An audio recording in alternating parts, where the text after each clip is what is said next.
जय श्री कृष्णा। कान्हा और राधा के प्यारे प्यारे भक्तों को जो श्रवण कर रहे हैं श्री कृष्ण चरित अमृतम। और हमने पिछले भाग में श्रवण किया कि कुब्जा का प्रभु कैसे उद्धार करते हैं, कैसे उसे कुरूप से सुंदर बना देते हैं। और फिर प्रभु को तो सब स्मरण है कि यही शूर्पणखा थी और अब कुब्जा बनकर आई है। तो कुब्जा के पूर्व जन्म की कथा हम आज श्रवण करेंगे। आज का भाग 193 शूर्पणखा ही कुब्जा बनकर आई। विदुर जी और उद्धव जी का यह संवाद चल रहा है। उद्धव जी सारा जो वृत्तांत है विदुर जी को श्रवण करवा रहे हैं विदुर जी के कहने पर, और कहते हैं कि तात अस्तित्व की दृष्टि में सब बराबर हैं। मैंने तो द्वारका में देखा श्री कृष्ण चंद्र जी को महारानी रुक्मणी का महल था ना, जहाँ उसके बगल में ही महल था कुब्जा का। ये महारानी बनी थी, ये पट महिषी थी श्री कृष्ण चंद्र जी की। विदुर जी को कुब्जा के विषय में उद्धव जी ने बताया। तो विदुर जी ने फिर से प्रश्न किया, पर ये कुब्जा और कहाँ देवी रुक्मणी, दोनों में कोई भेद नहीं रखा श्री कृष्ण ने? हंसे उद्धव। हमारी दृष्टि में भेद है, ये बड़ा ये छोटा, पर अस्तित्व की दृष्टि में तो समान होता है सब। और आप समझते हैं ना। तो कुछ देर विचार करते रहे विदुर जी, मौन रहे।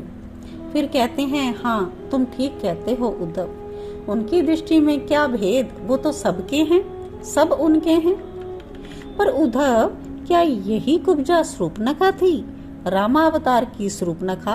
फिर कैसे ये कुब्जा बनी, बताओ। यह कथा विदुर जी ने पूछी और उद्धव जी श्रवण करा रहे हैं। शूर्पणखा मोहित हो चुकी थी श्री राघवेंद्र प्रभु के सौंदर्य पर। पंचवटी जंगल है, पंचवटी में ही उसने हृदय से श्री राघवेंद्र को अपना मान लिया था। प्रयास किया उसने अपनी राक्षसी वृत्ति अनुसार भगवती सिया जी को हटाने का, पर रामानुज लक्ष्मण ने उसको वीरूप कर दिया। तो खरदूषण के पास गई, खरदूषण उसके भाई, पर श्री राघवेंद्र के बाणों से कौन बचा है? खरदूषण का भी वध कर दिया श्री रामभद्र ने।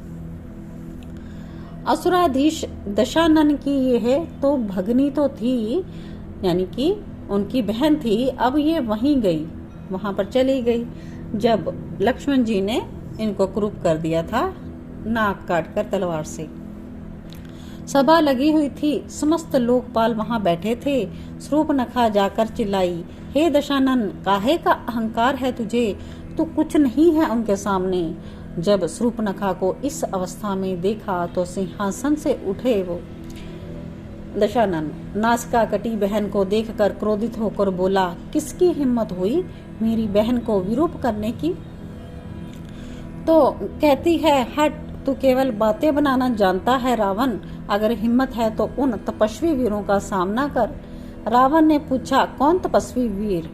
शूर्पणखा आह भरने लगी, वो भवन सुंदर, उनके जैसा सुंदर मैंने विश्व में नहीं देखा। राम, हाँ यही नाम है उनका, उनका वो दिव्य देह, उनकी वो बलिष्ठ भुजाएं, ऐसा पुरुष मैंने देखा ही नहीं रावण। शूर्पणखा, चिल्लाया रावण, अपने शत्रु की प्रशंसा कर रही हो? वो प्रशंसा के योग्य है तो क्यों ना करूं भैया। मैं तो गई थी उनको अपना वर चुनने, पर मैंने इतने सौभाग्य कहाँ। मेरे मार्ग में रोड़ा बनी बैठी है उसकी पत्नी सीता। भैया बहुत सुंदर हैं वो, तुम ले आओ उसे। तो विदुर जी कहते हैं कि आग लगाकर कुछ दिन तक लंका में ही रही शूर्पणखा, फिर चली गई। किसी को पता नहीं कि वो कहाँ गई।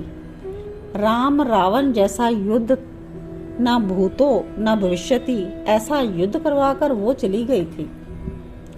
उसके हृदय में श्री राघवेंद्र छा गए थे, उसे सर्वत्र वही दिखाई देते थे। मार्ग में उसे देव ऋषि मिले, शूर्पणखा को देखा तो हंसने लगे, तू कहाँ भटक रही है? नारद जी बोले, लंका युद्ध की विभीषिका में जल उठा है, असुर समाज त्राही त्राही कर रहा है, भगवान श्री राम संहार कर रहे हैं और ये सब तेरे कारण ही तो हो रहा है।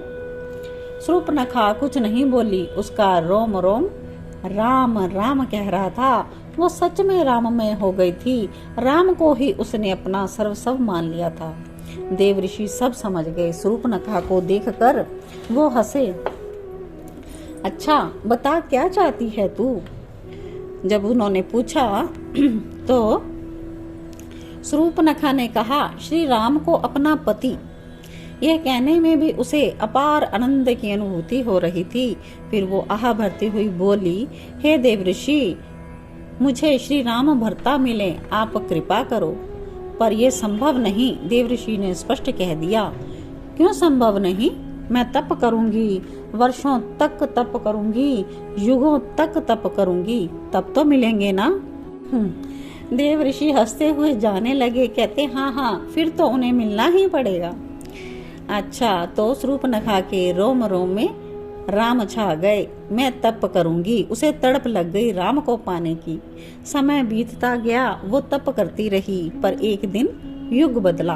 त्रेता युग से द्वापर युग आ गया। शूर्पणखा ने अपना देह त्याग दिया। द्वापर का अंत आने को हुआ तो कुब्जा के रूप में शूर्पणखा ने ही जन्म लिया था। इसने चाहा था श्री राम को, और श्री राम ही तो श्री कृष्ण के रूप में आए हैं द्वापर में। मिलन हुआ दोनों का। तब श्री कृष्ण ने कहा भी कुब्जा से, तप किया है तैने बहुत, मुझे चाहा है तूने। हे कुब्जा, मैं ही तुझे मिलूंगा। मैं आ रहा हूँ तेरे घर, तू जा, मेरी प्रतीक्षा कर, मेरी महारानी बनोगी तुम। कुब्जा चली गई थी अपने घर और वहीं बैठकर श्री कृष्ण चंद्र जी की प्रतीक्षा करने लगी। उद्धव बोले, मैं कुब्जा को देखता था तो वो मुझे अच्छी नहीं लगती थी। मैं उसे धिक्कारता था।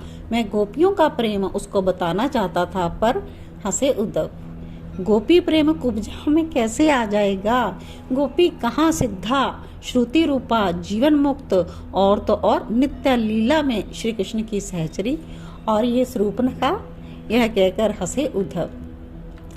कुब्जा ने भोग विलास को ही महत्व दिया, स्वयं के सुख को ही महत्व दिया, पर गोपियों ने श्री कृष्ण को। फिर कुछ देर में बोले उद्धव, पर हम सबसे तो भाग्यशाली है कुब्जा। श्री कृष्ण के अंग संग का सौभाग्य इसे मिलता रहा।